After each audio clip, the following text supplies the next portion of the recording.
This is the Lean Builders Hoots on the Ground podcast with absolutely, positively no bullshito. Join us as we dig into exactly what lean construction is and how we can use these concepts and strategies in the field. This podcast will be different as we journey to job sites and mine the minds of lean builders, all in effort to pass forward building knowledge from those who have put their time in to learn a better way. Because that's just what lean builders do.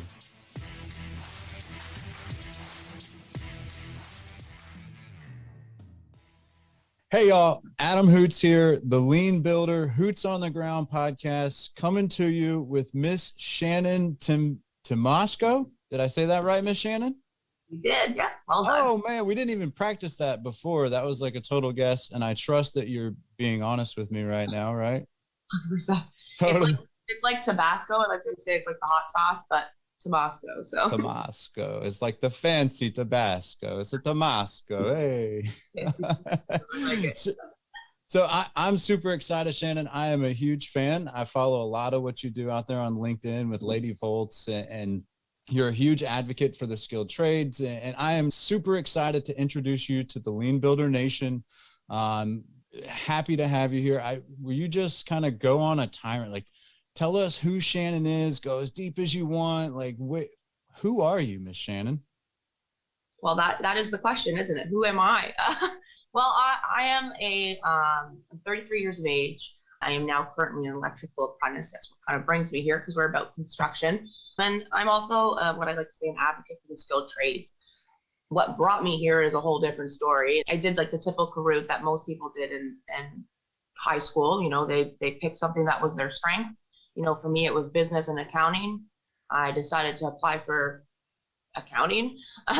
Wasn't for me. You know, then I switched to something different, found child and youth work, loved it. This is where I found my passion for people, you know, growth, development, all that kind of stuff, some understanding and for people. And from there, I got a job. I worked as a child and youth worker at a shelter for homeless youth, one of my favorite jobs. Sadly, you know, social service jobs don't pay. We know this. You know, it's often minimum wage jobs or, you know, maybe just a little bit above that. You're working with charity organizations often. And, you know, there's a lot of people competing for those really good jobs like Scoreboards and stuff, right? So it wasn't a job that allowed me to thrive. That's what I say. I just survived and slowly went into debt. I had to maintain my college job, which happened to be at like a payday loan company. So not like my most favorite job. I enjoyed aspects of it, but not something that I went home with every day feeling rewarded. And so my 20s, I spent, you know, just kind of working like everybody else does in a job that I kind of ended up in, not something that I picked. It just was the job I had. And slowly I progressed up through the different positions.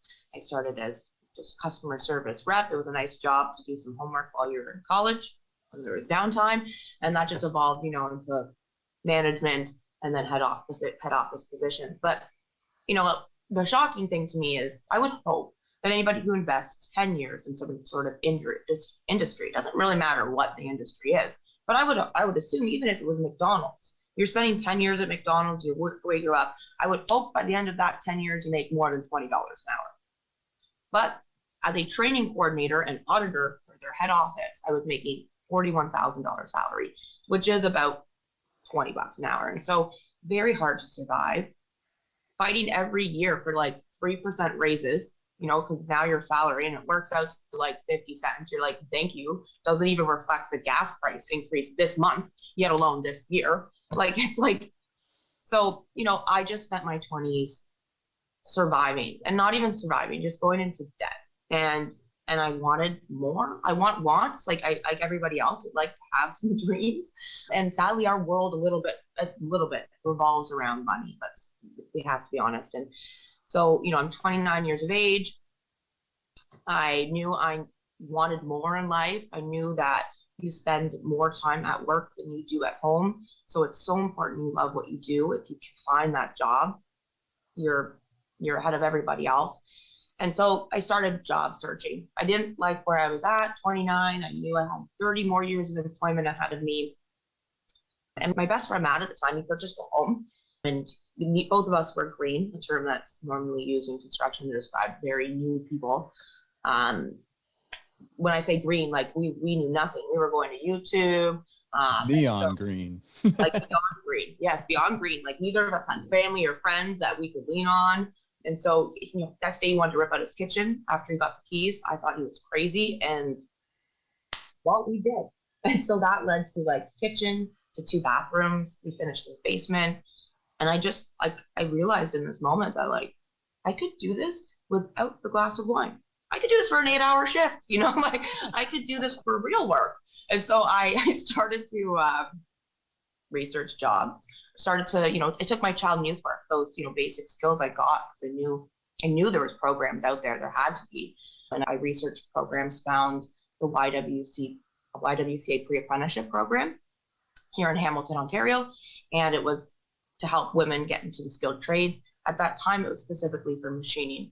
There was no electrical program that they were offering, but I knew I needed anything on my resume. I knew, like, as a person who's hired people looking at my resume, I was a child and youth worker, and they would think, what is this girl doing here? So I applied, I got in, and I completed the program. I really enjoyed machining. Again, it kind of gave me some more fire to realize this is what I wanted to do. I love working with my hands, that confidence I build, that sense of pride when you're like, I built that, I did that. I doubted myself, they doubted myself, but look, I did it, right? I had just such a great feeling. I had a co-op with this pre-apprenticeship program for the machining, and I didn't get hired out of the co-op. And so it started a new hiring. I had to start applying for machining jobs. This is where I think I encountered the first kind of real struggles as a woman in skilled trades, because I do think that based on gender, I was not called back. And the reason for this is myself and another female worked. We did the same pre-apprenticeship program. We had the same co-op. So our resumes were the same, except for the child and youth work, and she had programming. Her name, though, was Danny. On books, Danny. So the first 2 weeks after we both got laid off, she received 5 phone calls, 3 interviews, and landed a job.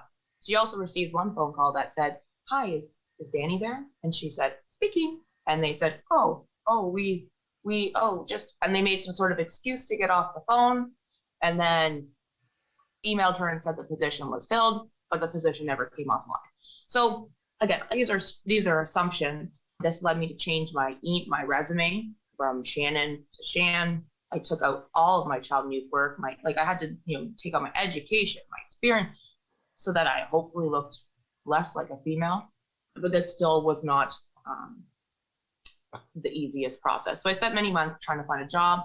I started to get frustrated, and the YWCA came out with the next year's batch of pre-apprenticeship programs.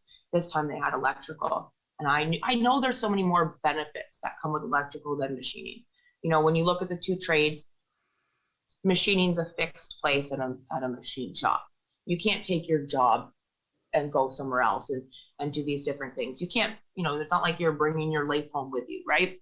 Where electrical, there's so many more options. There's so many different avenues you can go down.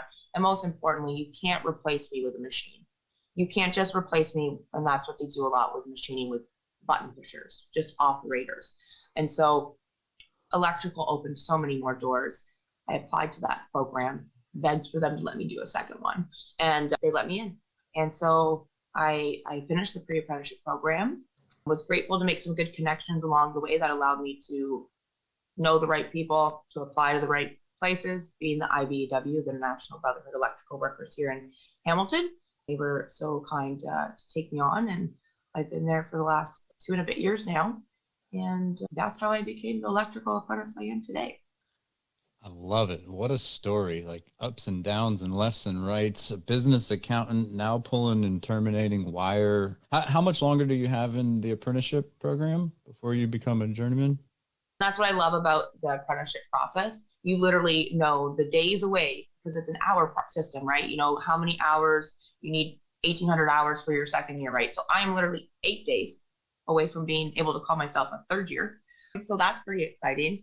And so in Canada, we need 5 years of hours, 9,000 hours. So I still have 3 full years of employment plus a couple levels of trade school before I get to call myself that and write a test, a big test, before I can call myself a journeyman and officially claim that title.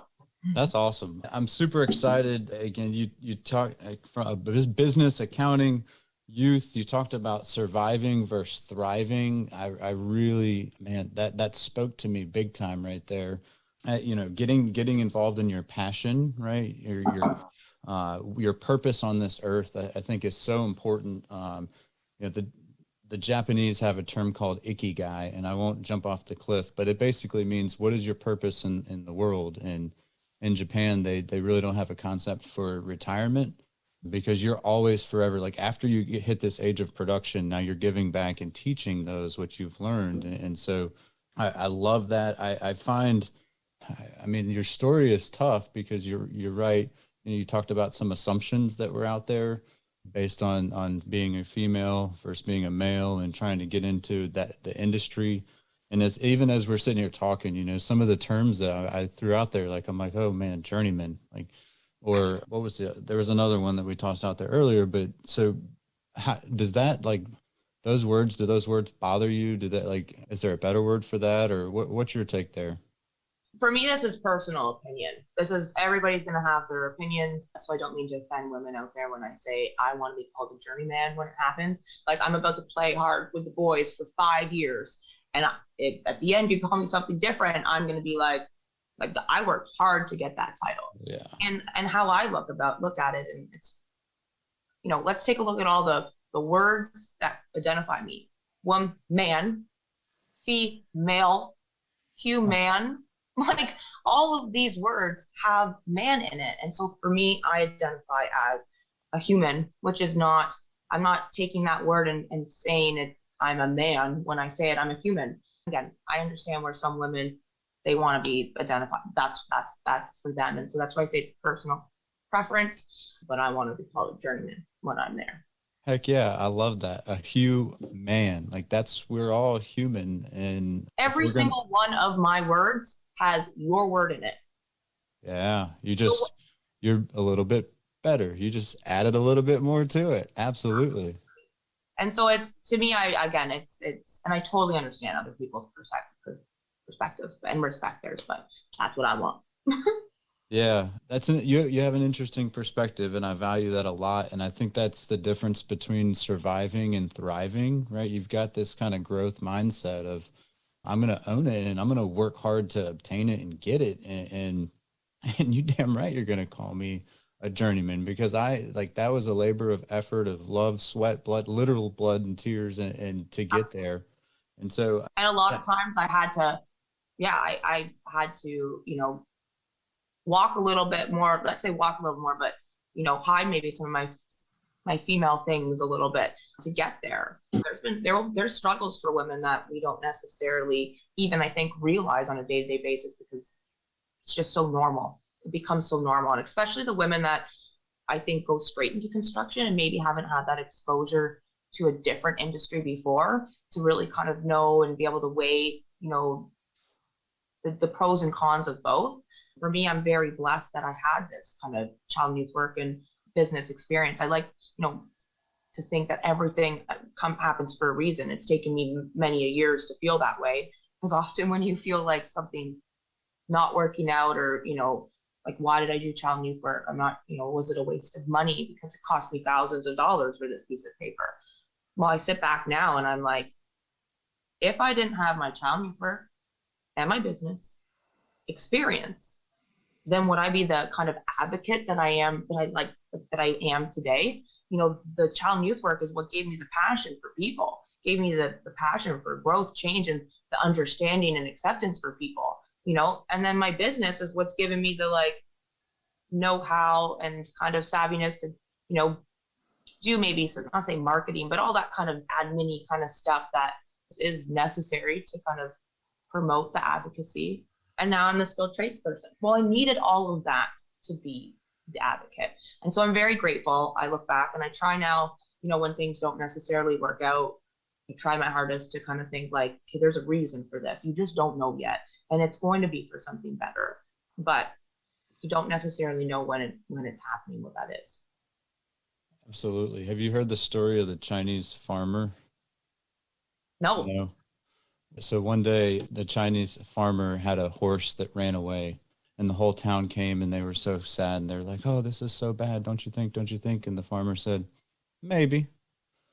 The next day, 8 wild horses ran back into his farm and were roaming right there on his property. And he was able to cage them up and gather them and claim them. And the village came to him and said, "Oh, wow, this is amazing. Aren't you happy? This is like the best thing ever." And he's like, maybe.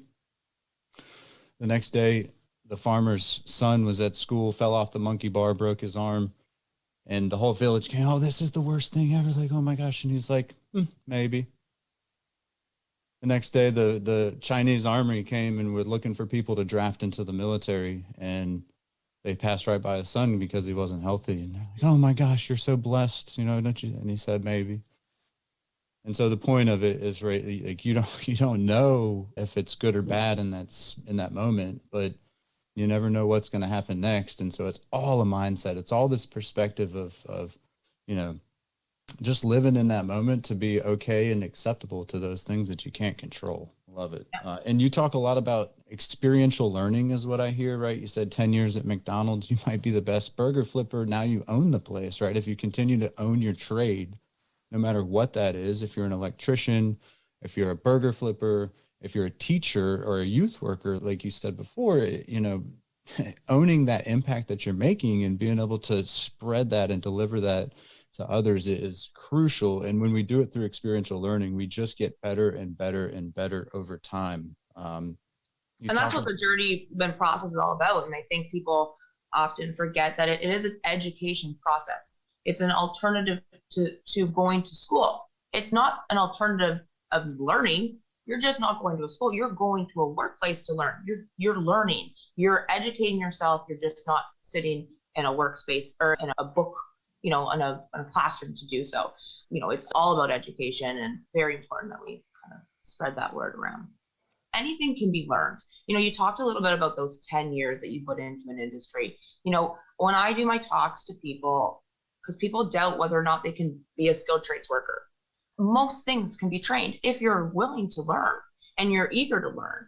And so when I was hiring for candidates, I wasn't always looking for the best skill set that matched what I was looking for. I was looking for character. I was looking for punctuality, personality, all those things that you list off in your application that you claim to be. Those are the things I'm actually looking for. And I want to see them, on the job site more so than I know how to read a measuring tape. I can teach you how to read a measuring tape. That will come with time.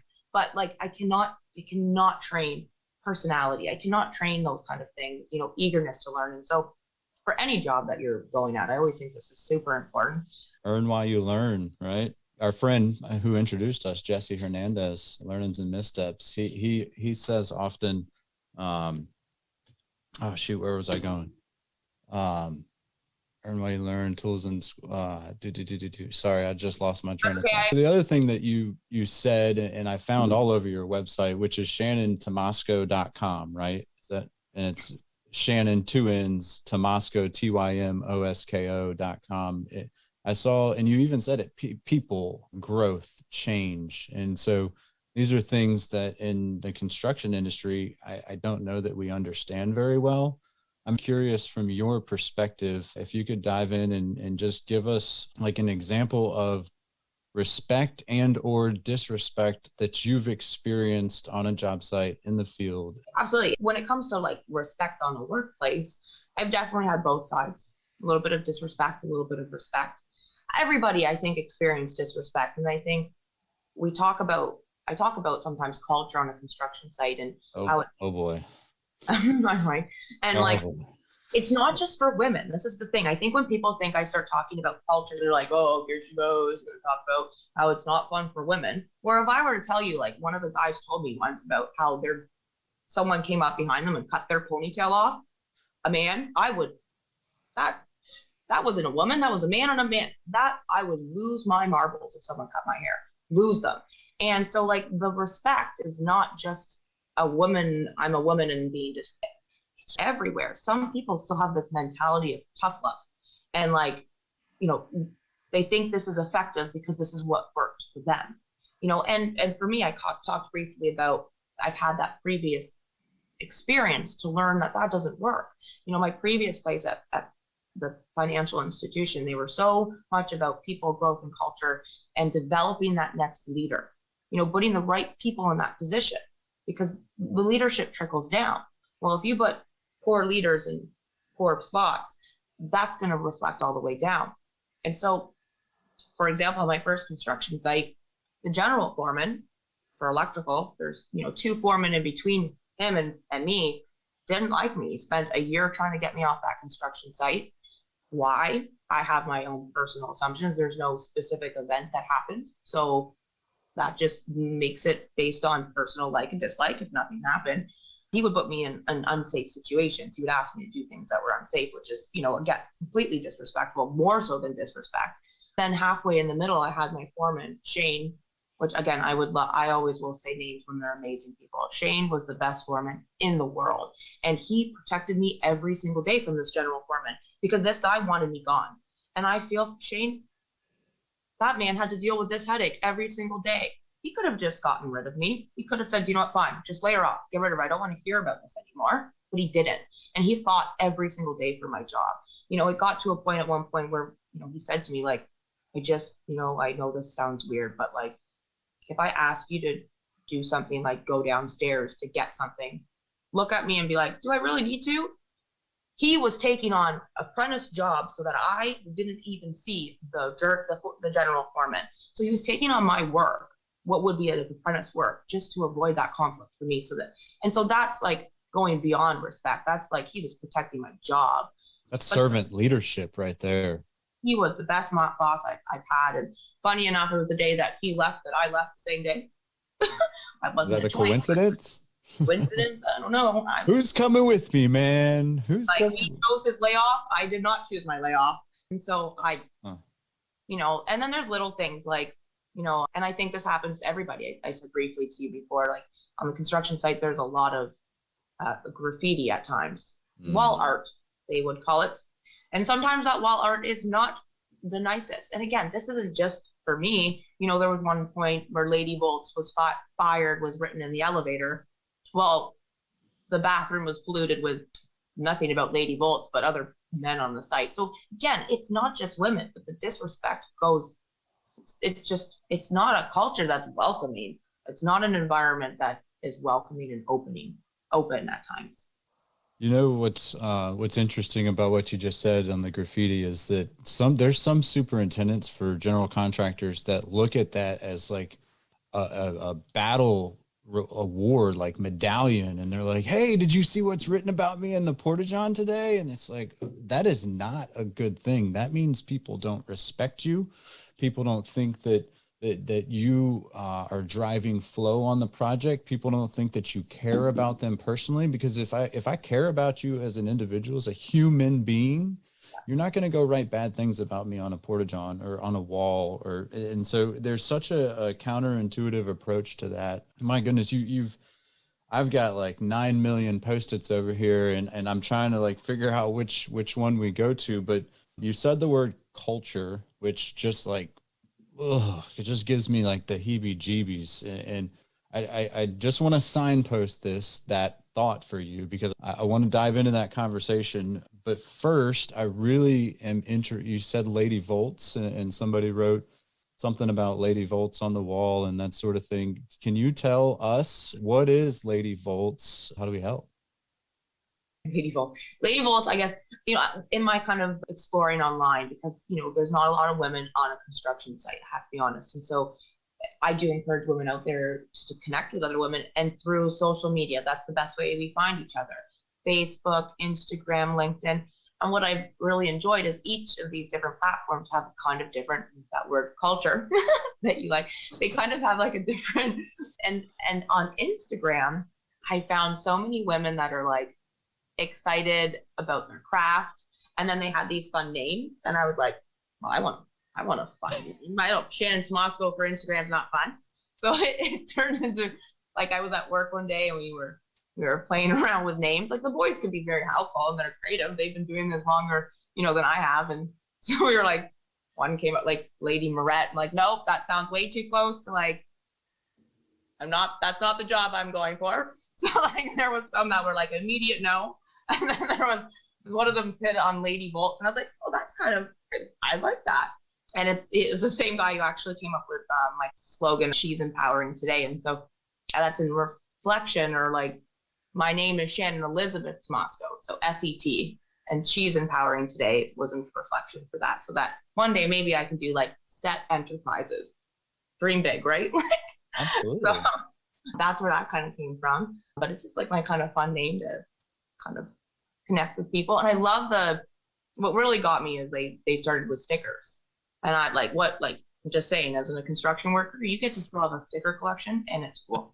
And so that's like a currency on the job sites. If you got the coolest stickers, like, hey, I'll trade you this sticker for that sticker. Way to go. Like, oh man, yeah. We don't remember, I had a sticker book when I was a kid. Yeah. I won't lie. So now I have a big sticker book, but I wanted stickers to trade with them. And so I was like, well, I can't just, it just started a whole thing. And now I'm connecting with people truthfully all across the world. I've sent them to Australia, Germany, Italy, Ireland, South Carolina.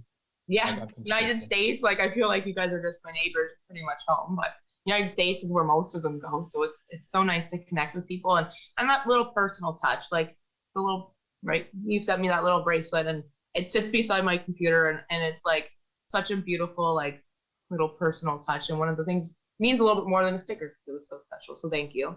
Amen. Yes, man. Well, same to you. The stickers were very much appreciated. Yeah, I enjoyed that. I wasn't, honestly, personally, I wasn't sure what Lady Voltz was all about. So it's kind of your, what do they call it? Not a moniker, or handle. I don't know. Like, yeah, your handle. Oh, that's the fancy young people term these days. Moniker. That's the word I was looking for. Moniker. That means like, Mark Twain. That wasn't like his real name, the writer, old author.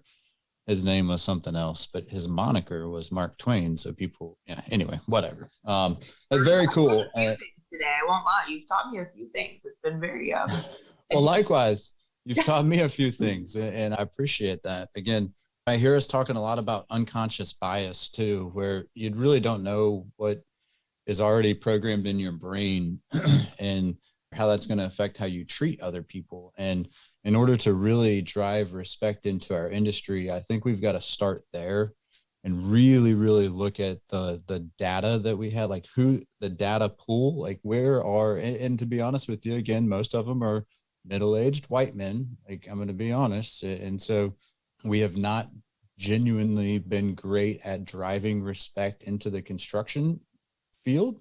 In fact, I was a plumber at one point, and I am no longer a plumber because I was not respected, and I honestly couldn't handle that. And so it drove me out of a skilled trade. And that's one of the passions that you and I share, is the love for the skilled trades, hey, we want to make it better in the skilled, like we want to drive respect. And so part of that, and I'm going to jump off a cliff here, but part of that is culture. Part of that is understanding what is kind of that current state that we're dealing with and how are we going to make it better. And so I can't stand the word culture. Just newsflash for you. You said it earlier, and it kind of like just, ugh. And this is something, Miss Jen Lacey, we talked about her before we got going. She has kind of driven this love and care for culture into my head, and her and Jesse, our friend, Jesse Hernandez with the Learnings and Missteps, we wrote a blog on culture for the Lean Construction blog.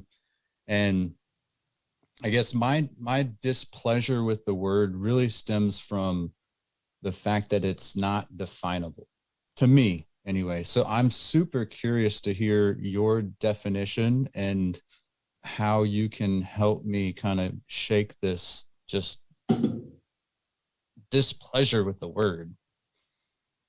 It's interesting because, like, as you're talking about it, I feel like your own perspective, like my perspective, evolves. It's kind of like, now that you're talking about it, I'm like, well, what is culture? Culture defines, it defines more so like a country's like traditions and stuff like that. They're all those kind of things. So culture, does that really work with construction? And now you've got me thinking. It's great. It's a great question. For me, company culture was always about creating an environment that's accepting, a place for learning, growth, Because we would call it company culture, which yes, but it's interesting how words, when you talk to different people, how they can change meanings. And so I give you one example that's, that's something that someone brought to my perspective, my attention once. I often use, as you can imagine, the word dominated. That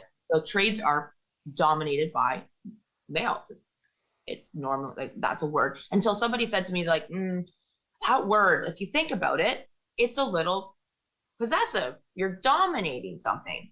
And so now I've even had a hard time saying it because I removed it from my vocabulary. It's predominantly male, which has a totally different meaning than dominantly male. And so things like that can make big change. Can I interrupt you really fast? Because there's some amazing women in construction here in the Greenville, South Carolina area. They actually do a podcast called Women Talk Construction. And Christy Powell, one of the hosts, says the construction industry is not dominated by males, it's populated by males. And so exactly what you're saying, like the same concept, like it's just a numbers thing. If we really sit back and listen and pay attention to what's actually happening and where that domination has gotten the industry, I think we really need to, again, open that growth mindset and rethink where we are in our current state. So sorry to interrupt. No, I just think it's interesting because I don't really know now how I feel about the word culture is why you've left me. Not that it's a bad thing. It's just now I'm going to be thinking about that and because it can mean different things to different people. I still like the word. Don't get me wrong. I'll continue to use it, but it's definitely like opened my eyes to, it could mean more. It could mean a lot more. And like you said, how do you define that? I have another word that is often used in construction, the word pre-apprenticeship program. That word it defines too many things. And so in Canada, for example, a pre-apprenticeship program can be somebody's time they just spent on the site for a year prior to working. It could be a program you paid for. It could be, I went to, and I actually did like what they call basic level 1. They happen to call it a pre-apprenticeship program. Nobody really knows what the program is because that word's too loosely used. And so it's kind of like culture now. It's kind of like, well, what does that mean? And what does it mean to you? And so for me, I guess it just means, creating that place of learning, of acceptance of everybody, of understanding, and putting, I think, like right people in the right roles to kind of create change and good leaders to kind of create change. Yeah, change makers. I agree. To me, it's like a scoreboard, right? And it's not important, right? Like it's super important to win the game or to have a great culture, but it's even more important to know what are the components of what you do on a day-to-day basis enable that culture to happen. So, how many timeouts do I have? What yard line is the ball on? What is there a shot clock or a play clock? Am I on offense or defense? Like all of these things are more important than knowing the score of the game.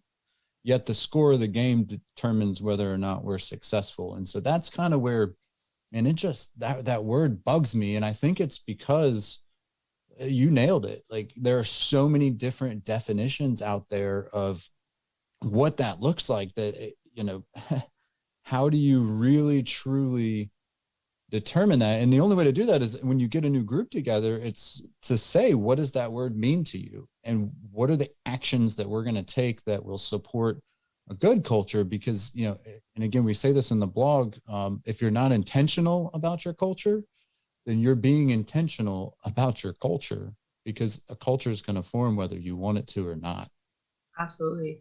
And you talked about briefly about mutual respect and like, how do we kind of create that? And I think and you talked about it, it's left me with idea and I wanted to say it. I think what's really important in the journeyman apprenticeship process is that we respect the process.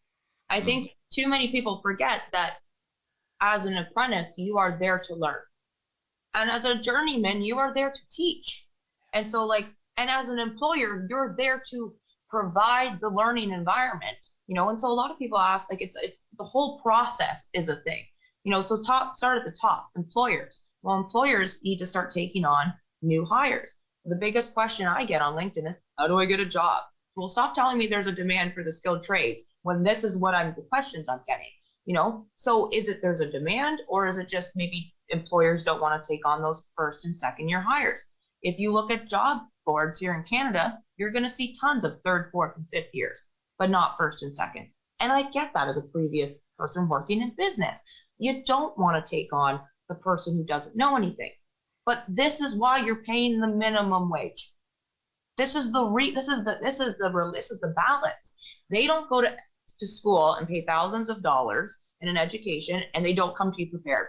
In exchange, you get to pay the minimum wage and you teach them the way you want them to teach. They also don't come with a bunch of bad habits. So if you respect the process, you could really take somebody who, you know, is eager to learn and create them into a great journeyman. But then we go from the employer. So that's the employer. The employer needs to take on new people. Then we have the journeyman. Well, the journeymans, sometimes they don't want to teach. You know, I think one of my previous journeymans had a suggestion. I think it was great that, and it doesn't happen here at our hall, but if you want to be a journeyman that's working with an apprentice, you need to go through some sort of program to ensure that you're prepared to teach that apprentice. Too many times our journeymen just end up with apprentices. Are they teachers? Do they know how to teach? And do they even give a crud about the person sitting in front of them is the bigger question. That's their, most of the time, some of the time, not all the time, they may be burnt out, frustrated. Maybe they're trying to relive their experience, or maybe they had a bad apprenticeship because they were treated with that firm fist we talked about, and not the kind, caring, you know, growth and learning. And so they want to pay that forward. Again, you're not respecting the process. It's like the abused continue to abuse. Not okay. And then the apprentice is the last piece. All three pieces of this is very important. The apprentice needs to realize that they're there to learn. That means you need to, and you said it earlier, people are afraid to challenge the process. You know, they're afraid to question people because of, you used a good word, and I don't remember what it was. But they're afraid to challenge the process because of what could repercussions that could come down to them. And so if the entire process was in place and the right people were in the right roles, the journeymen were trained appropriately, the foremen and the leaders were trained, and the employers, all of that trickles down and the process becomes complete. But right now, it's like the apprentices don't want to ask questions because they're afraid, because you should just sit up and be quiet. The journeymen don't want to teach. They don't really care. And if you get a good one, you hold on for dear life. And the employers don't understand that they need to take on new hires. And so it's all of that creates mutual respect when you follow the process and you know your kind of role. But the roles are really messed up right now. Yeah. Wow. Was the word psychological safety, maybe? Is that? Yes, that was the word you used. They don't feel safe. Yes, that's a great word. Cabri. So that's a word that's been tossed around a lot, but there's a gal named Cabri Schmid who's with Hensel Phelps in, I believe, the Washington area, Washington, Oregon, Northwest. And she's done a lot of research, done a lot of like paper blogs, that sort of thing. I've learned so much about psychological safety from her. And because, you know, we do have mental health problems in our industry. And I think all of what you just said is a contributor. We really reward, like we advance and promote the people who are the best electricians or the best, you know, they can run the tightest conduit and over, but not necessarily have those leadership skills of learning and teaching all in the same. If you could do it, if you can't pass on that, if you don't want to and you can't pass it on, so you're in that role now and you tell Bob to go do it because you know it needs to be done, but your job is there to teach. My number one job as a leader was to teach. And if I could make a mini me and like take that person and create them into the next branch manager and send them on their way, it was like my proudest moment. It felt so good. I'm like I was losing a worker that was probably really good if that was the case, but like being able to create and help that person be successful is, again, that feeling of reward, you know, that you can't replace. Yeah, I love it. So there's a fellow Canadian of yours, Miss Carla Sapliski, out of Calgary, the community of practice over there. Her and I did How to Develop Capabilities webinar on this past Wednesday. And we were solely focused on how to develop capabilities and how those capabilities ultimately affect productivity. Because in our industry, we just don't value developing other people's capabilities. And that's a huge problem. And it comes from this lack of learning. Again, it's two sides. One, you got to learn, but then the other side, you got to teach. But the teacher doesn't always have to be the teacher, right? That teacher can be a learner when we're teaching people to think and not teaching people to test. And this is a little bit of a slippery slope for me, because I look at productivity versus capability the same way that I look at like doing versus learning and testing versus thinking. And as a society, at least here in the United States, we don't focus on teaching people to think. We don't focus on teaching people, we tell people, young people, memorize your spelling words, not what do those spelling words mean. Right. And so there's a huge difference and a shift in valuing people. And when I'm on a job site as a leader, yeah, it is my job to teach it. It is my number one job, but a close second is like, I got to learn who am I leading, so that I can really take them to the next level and drive productivity through investing in them personally. I think there's a capability development is undervalued in our industry. And that's why I love things like the apprenticeship programs that are out there, and, NCCER that's doing some amazing things here, that, they've got curriculum, they've got standards, because once we have standards, then we can start improving on those, those programs. Go ahead. No, I was just going to say, those programs are driving experiential learning. It's combining productivity with capability, right? It's combining doing with learning, and people learn at different rates. And that's where I was going earlier with Jesse, right? Jesse says the environment to which he learns best is not in a classroom, and it's not a lecture, right? It's hands-on doing it, teaching it to others is how he learned best, on that job site environment where all of his senses were engaged. And often that's where I think, a lot of people are sent to the skilled trades is because it's a default. And, I think another, misconception that people have, it's not for maybe the intelligent people, but let me tell you, stepping into a construction site and between two people, two foremen that are planning, they might as well just be speaking Spanish to you, because you wouldn't understand what they're saying. And so it takes a highly educated and intelligent person to be able to do this job. I think really important too, that, and I think it's something that's missing in today's society is just challenging the process. Some of my best success on a construction site may be some of the things that people like would make fun of me for. I talk a lot, 100%. I ask a lot of questions too. And I don't ask annoying questions. I'm very specific, but I want to make sure before my foreman walks away that I know what my job is. Where some of the other men, that psychological fear that they have, they are like too afraid to ask the question.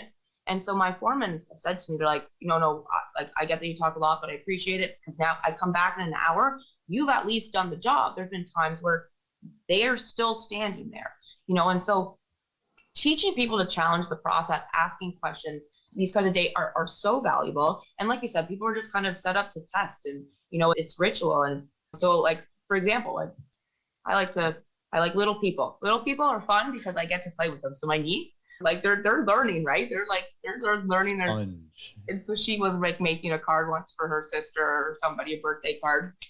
And she was like, oh, Shannon, my Auntie Shannon, I put happy birthday in English. I put Bona Fetta for, French. She even Googled Germany, like how to say happy birthday in Germany. I said, well, where is it in Canadian? She's like, well, happy birthday right there. I'm like, that's English. That's not Canadian. Like, she started to Google how to say happy birthday in Canadian. Well, guess what? Now, whenever I say something to her, she stops and she looks at me. She goes, she's challenging the process. But that's because I kind of had to like play with her a little bit to make her challenge the process. So it's up to us, adults, to play with our little children in our life, to mess with their brains a little bit, to make them question, what are they saying to me right now? Is this, and that's developing skills, So and I'm going to be a little vulnerable. Enjoy it. I'm going to be a little vulnerable here and say, how do you say happy birthday in Canadian? Happy birthday, A. I was going to say it, but I didn't want to be offensive. That's funny, because in the webinar I mentioned earlier, we used it. So in the South, you'd say happy birthday, y'all. And so we combined it and we would say happy birthday, y'all, eh? A little Canadian Southern there. I guess go. I needed a little I got to get my own audience on this thing. So challenge the process, but being vulnerable and like getting through that fear zone, it's tough, but that is when we learn and grow. And that's a real diagram that maybe I'll throw up here and show to the listeners. But there's like this spot, it's called the comfort zone. And it's like, man, I feel good. I feel okay. Nobody's challenging me. I'm not getting better. I'm not developing. And then there's this fear zone, which is like doubt and people are going to make fun of me, or I'm going to be vulnerable. And it's hard to like march through that fear zone and get into this learning zone. And now it's like, okay, now I'm just asking questions like you said. And to your benefit, I sent you a list of questions before this, and you responded to me this morning. You're like some of these questions are just yes and no. And so I wasn't doing what we're even talking about, right? Like open-ended questions is where it's at when you're able to make somebody go, and think about it. And so after, people start thinking about it and they start all this learning, then they get through the learning zone and into the growth zone. And when you're in that growth zone, it's like, as a human being, I am growing and improving and adding to humanity. So, hey, have you ever heard of that comfort zone diagram before? I've never heard of that before. That's new to me, but so important to, challenge. I put a quote recently, something about, putting yourself out of the comfort zone. That's where you grow, is when you are uncomfortable, right? And so you kind of have to push yourself, into these kind of situations so that you can give yourself that chance. Absolutely. I love it. Me and you are cut from the same cloth, because that's, again, I feel like you're a lean builder. That's what everything we're talking about is what lean builders do. You've had me so engaged in the conversation. I love it. I wish I could show you the plethora of Post-its I have with notes all over them. Your focus on people, on learning, on growth, like change, all that is very difficult. So I applaud you and everything that you're doing. What else? We know about Lady Voltz. We've talked about the website. We've talked about the apprenticeship. What else are you doing? What's new? What's forthcoming in Miss Shannon Tymosko's world? Well, I think kind of along we talked a little bit about what lean building is, but education, I think is so important. I mean, that's that educating your leaders, educating everybody, from top to bottom. And more importantly is educating our young people. And I don't mean high school students, like, oh, these are options for you and you can go and do this. I'm talking about making an option for younger people. So I have a nephew and he is 5. I'm the only construction worker in my family by trade. There's some people who putz around, but by trade, I'm at least a registered apprentice. And so when I'm at his house and there's some sort of repair, small, it might be small, and I get that it's not my house, he defaults every time to the men. They're bankers. They're bankers. He knows Auntie Shannon does construction and he loves playing with my tools. He's got his own set of tools because he knows, but he still has this conditioning that somehow men fix things. And so how do you change that? You have to start super, super young. If it's not an option for someone who's 8, 9, 10 years of age, if they haven't even considered it, will they consider it at all? I'm not really sure. Or not consider it, but if they didn't even know about it. So we all know how to plug in things in the wall, but do we know where that power comes from? I remember as a kid knowing what those basic ones were. Plumbing and electrical, because we see them. The plumber would once in a while show up at the house. I remember my sister flushed a golf ball once because she thought the plumber's son was cute, and he'd bring him up. He'd bring the kids over, and so one time she flushed a golf ball. So of course we knew who plumbers were, but we don't. There's over 140 skilled trades here in Canada. If I was educated, I might not pick electrical, for example. I might have reconsidered and thought, electrical is a little bit more flooded than elevator maintenance. Elevator maintenance pretty much is electrical, just a little bit more refined and specific, but not so flooded. So if people were educated about options and they just knew that they could have an option, then perhaps they might consider it.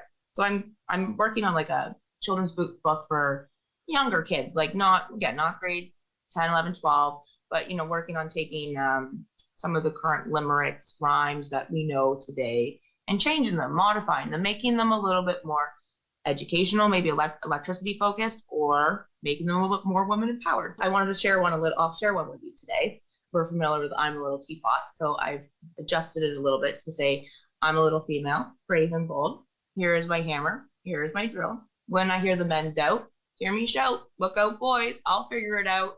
And so it like just changes it a little bit so that, one, a woman's got a drill and a hammer in her hand, and I don't need a man to fix this, right? So even if you're doubting me, and so if we just kind of introduce those little things, right? I'm a little teapot means that you should be in the kitchen.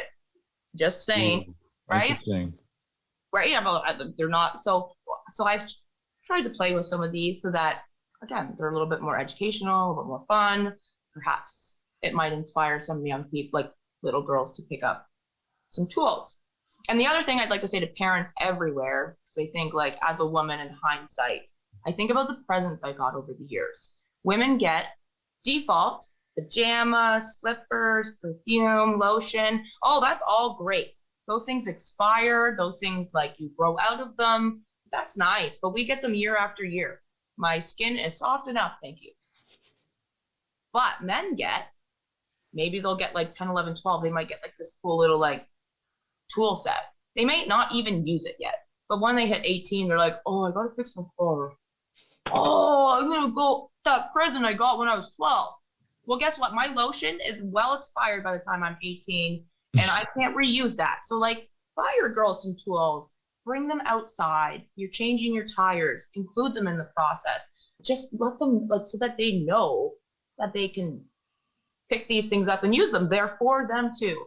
I cannot tell you the confidence it gives me, parents everywhere, knowing that I don't need to call a soul to fix a tire.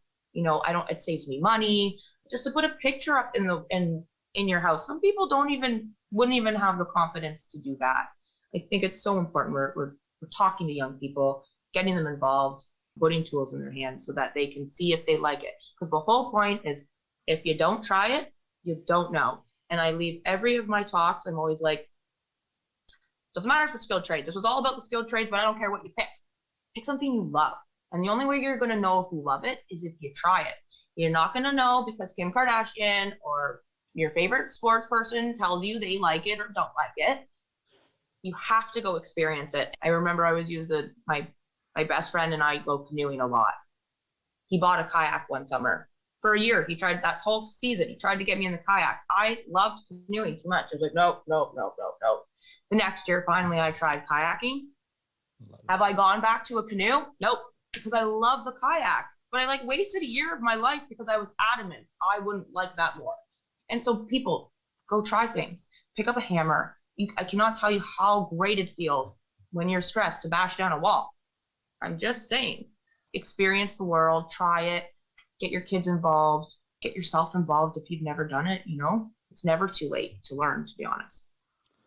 Love it so much. Steve Turner with Bring Back the Trades is doing this like live stream where he's got parents engaging with educational counselors and career like CTE folks. And it's been pretty powerful to watch. They're doing like LinkedIn Live, Facebook, YouTube, all that stuff. And Jesse's their host. And there's so much information being transitioned. And I love how you're talking about going earlier and when you're writing nursery rhymes, you're not just going to elementary, like you're starting to go pre-K, preschool. And that's amazing. That's really special. I'm super excited. Do you have a title for the book yet? Or what's... I've played around with some. I kind of like rhymes with reasons, but I haven't really settled on that. It's like one of those things you just gotta, like, every night I go to bed, I'm like, oh, maybe that one. Yeah, and like, maybe we can challenge our listeners to help you come up with a title. What if you're reading like a nursery rhyme school, kind of helping females or young people, really not just females, but just young people in general understand what construction is? What does that title look like? Y'all help us figure it out, because that's what lean builders do, right? We work together to really drive collaboration and improvement and learning in every environment. Wow. I am super excited. Again, we're wrapping up here. I have learned so much from you, and I guess I don't even really know how to wrap this up because I wanted to just keep going and going. What leadership skills are important that future builders need to develop? So if let's just leave it. I have a bad tendency to ask the question and then like go on and not shut up. So I'm just going to re-ask the question here and let you roll with it. What capabilities are important that future builders need to develop? I definitely think, there's a lot of focus on tools. I think tools make, like, physical tools, of course they make our jobs better. There's like, those are the physical things. But a lot of what's missing with construction are those things you don't see, because of the soft skills, the caring and the understanding and the respect for mental health. Like, if we didn't touch on it much here at all, but I'm a huge advocate for mental health. I could go on and on about how much the skilled trades, is a benefit for your mental health, for depression, anxiety, all of those kinds of things, and how it's just not talked about enough. And so I think it's so important that we, again, put those right leaders in those right positions with the right soft skills that Shane boss that I had, that I talked about. He was willing to listen.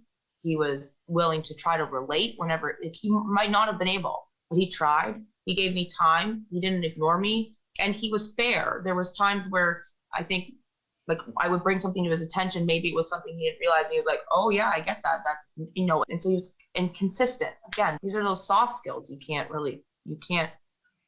They're hard to train. You need to find them and nurture them and grow them.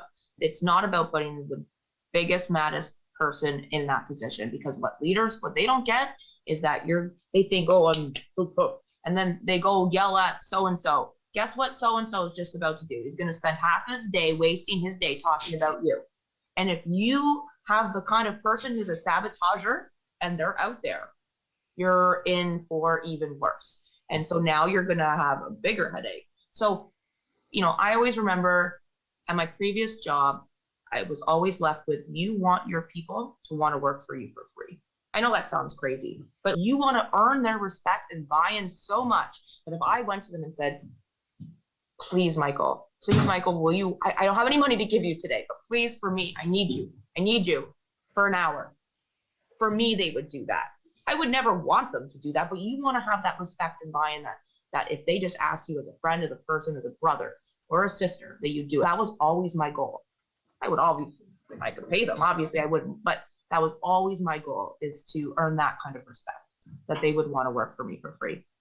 And so, for example, Shane, that great boss, one day he needed overtime. We all said yes. The next boss, who no one particularly like, they're like, "Oh, see you later. Have a great night." Actually, I got that thing to do today. Yeah. Right? And so if you don't need the money, they're not going to stay for you. So that's what you need. You need to create future leaders that have the buy-in with their people, that can create and influence change and be those kind of leaders. Because that's just what lean builders do right there. I mentioned the blog earlier. We start the blog with love, care, compassion, and people. Those are 4 words that you rarely hear in the construction industry. And so everything that you're saying is resonating so deep with me right now. I want to talk to you more about the mental health side. I'm a huge advocate there. I have personal relations there. And again, Cabri, I mentioned, is very involved from that perspective. A new Rise Up is a program in her area. There's, I guess, one thing that I think is important that I want to get to before we close it out is, you've mentioned Shane a couple of times.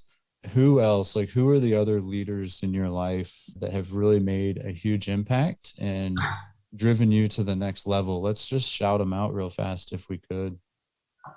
Sometimes it's interesting. It's not always, and I learned this because somebody asked me about role models, and I was like, struggle with coming up with, I won't lie, I don't necessarily have a lot of great role models growing up. I've met a few like Shane at my previous job site, but then someone said to me, a role model is not necessarily always somebody that you hold in good light. Sometimes those role models are people that taught you some good lessons, but maybe you're not like, you know what I mean? So I have a lot of role models in my life. Again, I'm not one to, I won't talk about them, but they've taught me a lot of good things. Although, yes, they didn't do it in a nice way. So both sides, you can have a role model. And this was something I learned from that is maybe somebody who's a good influence, maybe a bad influence, but taught you just as much. I've got a little bit more of the negative role models than the good ones. And that's what I'd like to see change about construction. Again, we want the environment to change. We need more acceptance and understanding. I had a foreman that a person say to me once on a construction site when I was talking to them, I would feel the exact same way that you do, Shannon. I just can't say anything. That came from a man.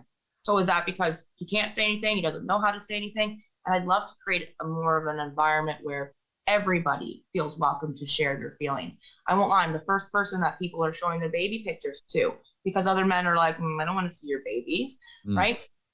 Women bring a little bit of a different energy to a construction site. And a woman said to me once about how, she was always called into the meeting setting whenever there was one, whether or not she was relevant in that meeting or not, if it was all men, because somehow she just brought the energy down. And I saw this firsthand when I was on a construction site. We had one of those really vocal people that shouldn't be in those leadership roles, and not an electrician, I should say. And he was mad at someone. I don't know. He was yelling. He was coming down the hallway. He hadn't seen me yet. He rounded the corner. I was standing there on the ladder installing the light. He didn't stop yelling, but his volume changed. It just cut in half. And so it's like he was still mad, but the only thing that changed in that environment was me. And so women in some way do change the energy a bit.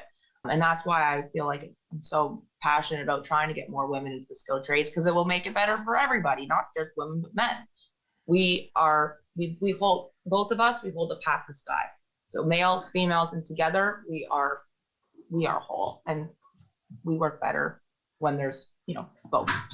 Absolutely. Better together. That's my wife and I's wedding song. And it's so true. Like, we support one another, we hold each other, we impact each other in different ways. And so I really value what you're saying. Perspective is everything. And when we can use, the full range of perspectives, not just male and women, but, black and white and red and yellow and Latino, like all colors, races, religions, sexes, inclusive of everybody, then we really, really are able to start making things better. And so again, you are doing some amazing things. Thank you for your leadership in the industry. You are the epitome of a lean builder, whether you know that or not. And we can continue to explore exactly what that means, but keep doing the awesome, amazing things. I cannot wait to read your book. Definitely check you out. LinkedIn, is that the best place to get you, or Instagram, or what's the... Anywhere. I feel like it's so, I don't know where people are, and I want to, if I can reach one person, then I'm making a difference. And I don't know where that one person is, so I try all spots. Wherever you are, you can probably find me. Ripples. You're establishing ripples of impact right there, because that's just what lean builders do. So thank you, Miss Shannon. I appreciate you, and I look forward to continuing to learn with you. Well, thank you for having me. And I love what Lean Builders is all about. I think it's so important to create great leaders and to create great environments so that everybody loves going to work. And so I just love what you guys are doing. So thank you. That's just what lean builders do.